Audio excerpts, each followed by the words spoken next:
Assalamualaikum warahmatullahi wabarakatuh. Selamat pagi teman-teman koperasi. Pagi hari ini saya berada di Hotel Kavinton Yogyakarta. Spesial hari ini saya bisa wawancara dengan salah satu koperasi besar di Indonesia, dan bahkan berdasarkan informasi koperasi ini adalah koperasi yang masuk 100 besar di dunia. Berbahagia sekali pada pagi hari ini kita bisa sharing. Inilah koperasi Kisel. Selamat pagi Pak Suryo. Pagi. Oke. Terima kasih sudah memberikan waktu ke kami. Kami dari Mas Hari Koperkasa Channel. Channel ini adalah channel khusus koperasi. Kami sangat berbahagia sekali bisa ketemu Bapak di sela-sela kesibukan. Koperasi Kisel kan kita kenal koperasi yang luar biasa, koperasi yang besar, bahkan tidak hanya di Indonesia, juga di dunia. Nah, infonya adalah masuk koperasi 100 besar di dunia. Nah, ini Pak, yang kiat-kiatnya sejarah dari koperasi Kisel ini seperti apa Pak? Oke. Ya, terima kasih. Assalamualaikum warahmatullahi wabarakatuh. Saya buka lah ya, mendem. Ya, saya Suryo Arianto, Ketua Pengurus Koperasi Kisel ya. Terkait dengan awal muasalnya bagaimana Kisel menjadi besar, tentunya semua berawal sama koperasi itu ya, bahwa kita koperasi biasa gitu. Terlahir tahun 96, di mana kita namanya koperasi Kisel adalah koperasi karyawan Telkomsel, itu mempunyai tujuan pengen mendukung lah gitu perusahaannya tumbuh di bisnisnya kira-kira gitu.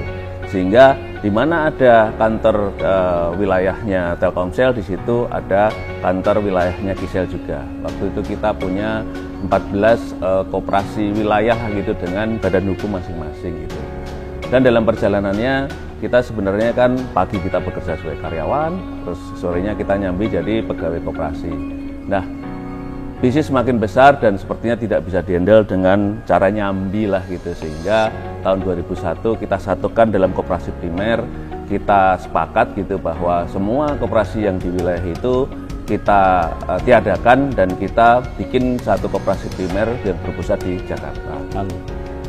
Nah, dalam perjalanannya koperasi kita menjadi semakin besar karena bisnisnya Telkomsel juga semakin besar, dan kita sampai saat ini memiliki 11 kantor wilayah dan 54 kantor cabang. Itu semua didukung oleh sekitar 6.700 karyawan ya. 700 itu karyawan organik di Kisel Holding dan 6.000-nya ada di project. Nah, dalam perjalanannya tentunya semua bisnis Kisel berjalan dengan baik, tetapi memang semua dikerjakan dengan cara-cara yang sifatnya konvensional tradisional, sehingga memasuki, kalau orang bicara industri 4.0 itu, kita juga harus bisa berubah mengikuti kekinian gitu. Di tahun 2018 kita berubah cara mengerjakannya, yaitu dengan hal yang sifatnya digitalisasi. Dan disitulah tadi disampaikan bahwa koperasi kita makin besar, masuk 100 besar koperasi dunia, dan revenue kita mulai masuk di 6 triliun gitu. Dan kita harapkan di tahun 2021 ini ya meningkat lagi menjadi 7 triliun. Itu kira-kira sekilas dari sisi perjalanan koperasi kita. Dan kita ingin sekarang tidak hanya menjadi besar di Indonesia, tapi juga tadi kita ingin punya visi yaitu the best world class kooperator. Itu kooperator kelas dunia, ya paling tidak memang yang terbaik di Indonesia, tapi kelas dunia. Luar biasa, teman-teman koperasi luar biasa, dengan karyawan sebesar 6.700 ya, 11 cabang wilayah ya, 11 wilayah. Kemudian ada 54 kantor cabang, ini luar biasa. Nah, ini bagaimana menghandle cabang-cabang atau kantor wilayah yang berada di seluruh Indonesia Pak? Sistemnya seperti apa? Ya pada dasarnya sebenarnya seperti juga kalau kita perusahaan atau mungkin teman-teman yang juga punya koperasi di Indonesia itu, ya kita ada holding di kantor pusat di sini yang memang berfungsi adalah pengembangan bisnisnya dan juga menjadi support bisnis untuk teman-teman di wilayah gitu ya. Gitu. Dan untuk itu tentunya kita harus merasa gitu bahwa kita ini menjadi satu grup koperasi Kisel gitu. Nah, di situ itu pentingnya bagaimana kita membangunkan, kita juga mempunyai anak usaha di situ. Jadi bagaimana kita membuat bahwa kita itu dalam satu kesatuan keluarga besar Kisel Group, di mana pimpinan di regional ini menjadi perwakilan atau representasi pengurus di kantor pusat dan membawai baik itu bisnis-bisnis di holding maupun bisnis-bisnis anak usaha di situ gitu. Yeah. Semua kita terkoneksi dengan yang sifatnya kesisteman gitu, yang sehingga semua bisnis-bisnis kita bisa terkontrol dengan baik dan kita bisa melakukan suatu kajian dan improvement terhadap perkembangan atau potensi ke depan bisnis-bisnis dari yang ada di wilayah-wilayah itu, gitu kira-kira mudah. Terima kasih Pak. Selanjutnya kalau terkait dengan RAT Pak, dengan RAT itu kan jumlah anggota SHU, proporsi pembagiannya seperti apa Pak? Ya kalau bicara SHU dulu yang itu semua kita ikutin aturan aja bahwa memang ada 20 yang harus ditahan untuk ya pendidikan, untuk yang lain-lain itu sisanya yaitu SHU yang kita berikan kepada anggota dan juga sebagian untuk pengurus dan pengawas gitu. Jadi aturannya sesuai dengan itu. Nah terkait dengan RAT, memang anggota kita 4.000 itu cukup banyak gitu ya, sehingga tidak memungkinkan untuk mereka yang ada di Desa Pencak Merauke hadir di tempat di mana kita adakan RAT. Kalau dulu kita offline, kalau sekarang kan kita online sebenarnya gitu. Dan online pun sekarang tidak juga kita bisa membuat bahwa 4.000 itu masuk dalam satu sistem zooming gitu kan, kan biasanya cuma 100 itu. Nah dari awal kita memang sudah siapkan bahwa model RAT-nya seperti apa. Ya ini adalah dari setiap wilayah itu ada jumlah karyawan yang nanti terwakili per misalnya 65 itu satu PA sebutnya, perwakilan anggota untuk nanti didatang ke acara RAT itu. Jadi sekarang kita seluruh Indonesia ini ada sekitar 65 perwakilan anggota yang selalu kita undang untuk dalam setahun itu ada 2 kali RAT gitu. Baik itu yang dulu offline maupun online. Jadi mereka mewakili anggota-anggotanya. Caranya pemilihannya juga sebelumnya itu kita ada suatu mekanisme pemilihan PA gitu yang mewakili mereka dengan cara online dulu basisnya SMS, ada web, sekarang juga mungkin WA gitu, dan juga ada cara-cara yang lebih nanti kita akan lebih baguskan lagi supaya memudahkan mereka untuk berkempen kepada anggota untuk memilih dia sebagai perwakilannya di RA, kira-kira gitu. Oke, berarti intinya hampir sama ya Pak ya. Secara keseluruhan bahwa sekarang juga dengan pandemi ini hampir semua koperasi menggunakan Zoom Meet ya untuk RAT gitu kan, online gitu kan. Nah ini terkait dengan world class koperasi gitu kan, koperasi tingkat dunia. Nah apa yang dipersiapkan oleh Kisel untuk menuju ke arah sana? Ya, tentunya yang paling penting itu pertama itu pengurus gitu dan pengawas lah, kalau itu harus punya visi misi yang jelas dulu ke depan. Jadi kalau kita nggak punya visi misi, kita itu melakukan pekerjaan tanpa arah. Tapi kalau kita punya misi-misi tapi tidak dikerjakan, itu juga kita sebenarnya melakukan hanya membuat suatu berkas lah gitu tanpa ada eksekusinya, kira-kira gitu. Jadi pertama kali tentunya kita membuat suatu misi-misi di mana visinya itu adalah kita the best world class operator di Indonesia. Jadi visinya kita jelas, kita mau kemana gitu. Terus yang kedua, misinya apa? Tentunya satu, tetap kita tidak akan lupa bahwa kita pengen meningkatkan kesejahteraan anggota. Yang kedua, seiring dengan kita pengen maju di tingkat internasional, kita juga ingin memberikan kontribusi terhadap perkembangan koperasi Indonesia. Yang ketiga, kita juga ingin membangun strategic partnership yang hebat terhadap partner-partner global maupun partner lokal. Itu harus tercantum tuh supaya kita tahu arahnya. Terus yang keempat, setelah tadi kita bicara kesejahteraan anggota, memberikan kontribusi di koperasi Indonesia, terus kita strategic partnership di global player maupun nasional. Yang terakhir itu kita juga harus mengimplementasikan suatu digitalisasi bisnis gitu yang berstandar internasional. Itulah visi dan misi kita. Nah, turunan dari itu tentunya kita harus bikin program. Program itu dua hal, ada program yang sifatnya bisnis, ada program juga yang sifatnya support gitu. Yang bisnis itu harus mengarahkan bagaimana bisnis kita menjadi yang semakin besar, yaitu kita bagi 4. Satu, kita selalu melakukan yang sifatnya maintenance itu existing business. Existing business itu bisnis yang sekarang ada, kita harus pertahankan terus supaya kita tetap bisa kerjakan dan mungkin kita tingkatkan.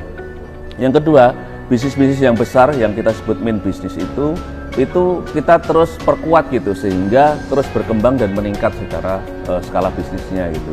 Nah, setelah mempertahankan bisnis utama, mengembangkan mempertahankan bisnis existing, terus juga mengembangkan bisnis utama, yang ketiga tentunya ekspansi.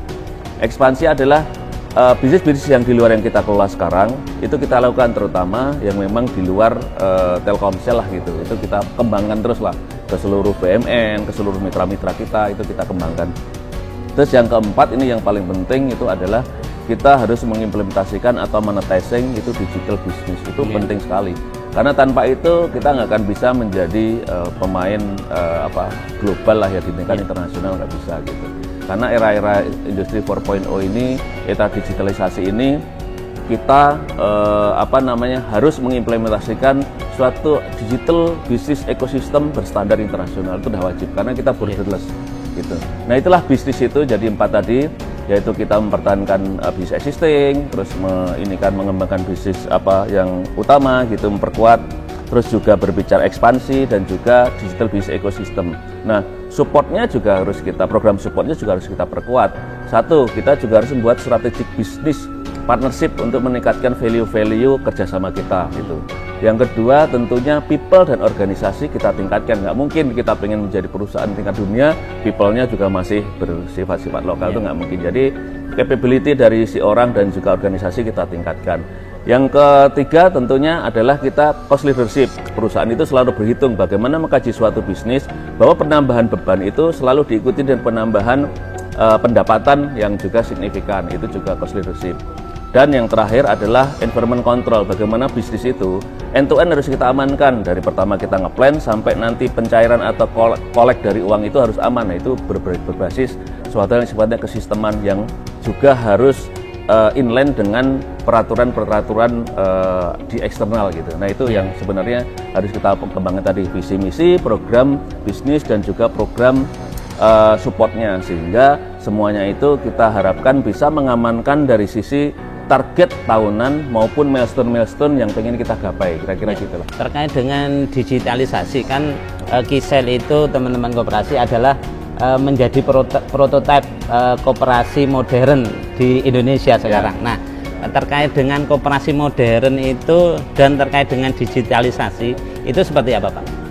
Sebenarnya saat kita bicara digitalisasi itu adalah tools gitu ya. Yang dulu kita bicara bahwa ada bisnis kita yang dulu kita kerjakan konvensional, disiapkan kendaraan digital sehingga nanti dia numpang di situ untuk menjadi lebih efisien, lebih agile, kokoh di era digital ini gitu. Nah, tetapi yang lebih penting adalah bahwa saat kita mau masuk ke digitalisasi, yang perlu kita lihat adalah bagaimana kita itu selalu melakukan suatu improvement terhadap 3 hal yang penting itu.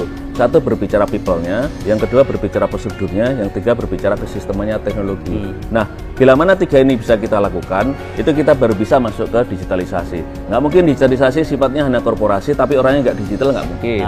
Gitu. Terus orangnya mau digital, tapi prosedurnya kita terlalu berbit, nggak mungkin gitu. Nah, ini semua harus kita sinergikan gitu. Jadi kita lakukan suatu pengembangan berkelanjutan terhadap people, terhadap prosedur, terhadap kesisteman. Itu yang kita lakukan. Oke, baik, terima kasih Pak.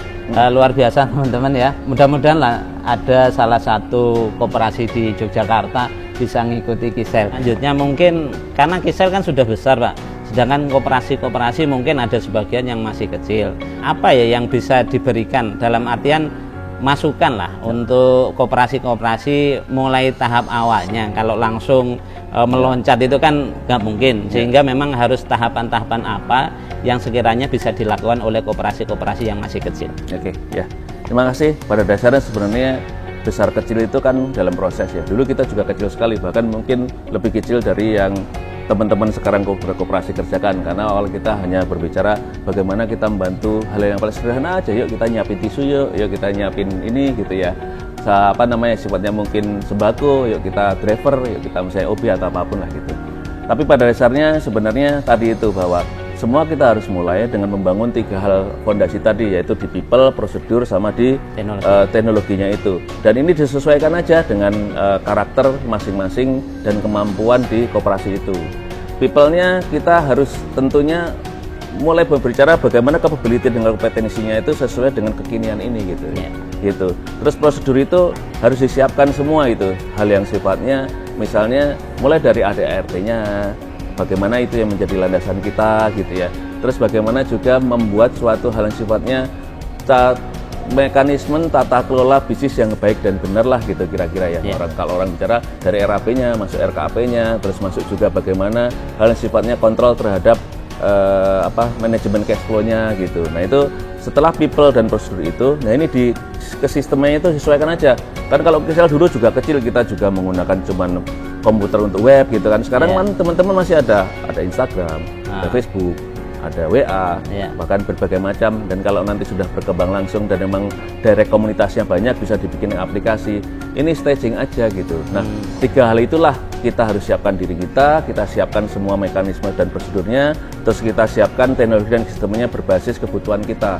Jadi ini semuanya customize saja sesuai kebutuhan kita, bukan harus begini, tidak. Dan sesuai dengan kebutuhan koperasi masing-masing. Baik, terima kasih Pak. Kemudian yang terakhir nih Pak, kira-kira dari sistem dari Kisel ada yang enggak ya yang bisa dikerjasamakan dengan koperasi di DIY? Misalnya kemarin saya lihat ada one stop service gitu ya, atau apa gitu, memungkinkan nggak ya Pak ada kerjasama ini? Ya pada dasarnya sebenarnya kan karena kita sudah besar, kita membangun suatu sistem yang bisa menghandle traffic atau ini yang besar, gitu, transaksi yang besar. Dan tentunya banyak hal yang mungkin bisa dibutuhkan teman-teman yang ada di kita. Misalnya teman-teman itu di sini ternyata sudah banyak UMKM yang membutuhkan sarana untuk quote and quote gitu e-commerce jual beli di internal mereka. Kita juga punya yang namanya Halmart gitu yang sudah tinggal teman-teman mau pakai ya tinggal di white labelkan aja, dipakai untuk DIY namanya. Nanti silahkan disepakati aja. Nanti tinggal Kisel itu akan membantu secara platform aplikasinya dan juga manage service-nya. Nah kira-kira sederhananya seperti itulah gitu. Itu mungkin kita sudah. Baik, terima kasih Pak Suryo atas kesempatan yang sudah diberikan ke kami. Sharing pagi hari ini luar biasa. Mudah-mudahan ada koperasi di kota Jogja atau di daerah istimewa Yogyakarta yang bisa mengikuti oleh Kisel. Pasti bisa. Ya, pasti bisa. Bersama kita bisa ya Pak. Saya juga orang Jogja bisa. Ya, tadi kesempatan yang bagus sebetulnya. Kita lihat dari Kisel sudah open ya. Tinggal bagaimana komunitas di kita di koperasi DIY nanti kebutuhannya apa. Mungkin juga dengan dinas terkait. Kira-kira apa yang dibutuhkan sehingga bisa bersama-sama nanti mendiskusikan apa yang bisa dieksekusi, apa yang bisa dibantu oleh Kisel. Mungkin itu teman-teman pertemuan pada pagi hari ini. Terima kasih dan jayalah Koperasi Indonesia. Assalamualaikum warahmatullahi wabarakatuh. Waalaikumsalam warahmatullahi wabarakatuh.